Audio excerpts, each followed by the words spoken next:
Hello and welcome to Group B Literacy. We're doing writing and we are going to look at our animal research project again. This is our third lesson. I would hope that you would look at the first two beforehand. And here's what we're going to do.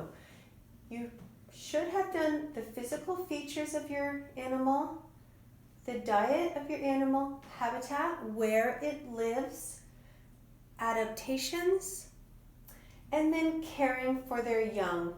These are all the topics that you're going to cover in your animal research paper.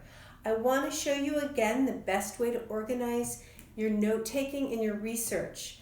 We're doing it like this, where you have the topic in the middle, diet, and here I have 4 things. I did the emperor penguin. 4 things that the emperor penguin eats: krill, fish, crustaceans, and squid. So this is the way you're going to be doing your research and organizing your information about your animal, because then you can go straight from there to making a beautiful paragraph. So here's how that works. Basically, you have your topic sentence, and then these are all your supporting sentences. And that's how that works. So your main idea would be diet, right? And then you're going to use this template as a guide to create your paragraph. This is still a rough draft. It doesn't need to be perfect. It doesn't need to be spelled correctly, but you want to start organizing each of your topics into a nice paragraph. So, as an example, my first paragraph might say something like this: Emperor penguins eat a variety of different foods. They eat krill, and then you might say detail about that. They eat fish. They eat squid, and they eat crustaceans. And then your concluding sentence will be, those are the things that the emperor penguin eats.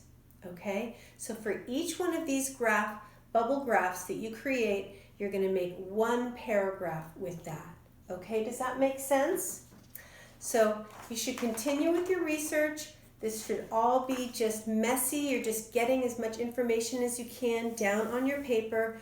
When you have finished all of these physical, diet, habitat, adaptations, and caring for young, once you have finished the research for all that, you should have a bunch of pages of notes, and you should be putting it in this sort of format so that you can create a beautiful paragraph for each one.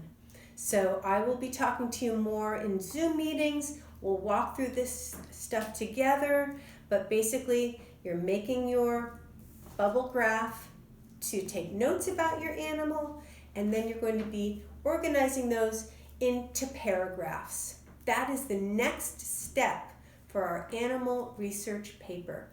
Take your time with all of this, okay? The main thing is that you're getting the information down and we're organizing it to make a beautiful research paper. All right? Good job. See you next time.